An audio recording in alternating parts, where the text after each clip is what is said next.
ប្រុងព្រៀបប្រកួតមួយតែក្លឹបយ៉ាងស៊ីណានេះក៏មិនធម្មតាដែរវាយមួយច្បាស់ដូចគ្នាតាមតែជួយតាមពីនោះវិញមកវាយជួយអូយរ៉េម៉ុនប្រើសន្ទុះជើងរបស់ជេស៊ីណាដៃហើយយ៉ាងម្ដាយនេះលោកចូលមើលវត្តខុស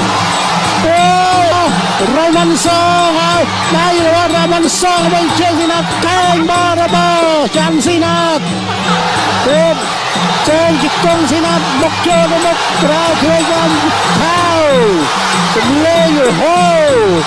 ប្រៀបដូចជាស្គរនៃការគ្រប់គ្រងផ្នែកកម្លាំងចិត្តគ្រប់គ្រង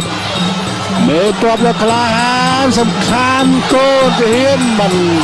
ចាយរេតែម្ដាយទៅលើថែមទៀតប្រមាញ់យកសងយកទៀតល្អណាស់សងទៀតពេញចប់ទៀត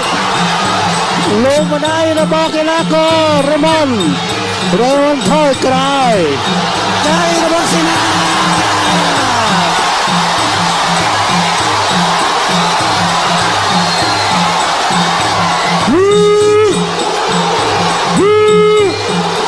ខ្ញុំមិនសូវចិត្តទេ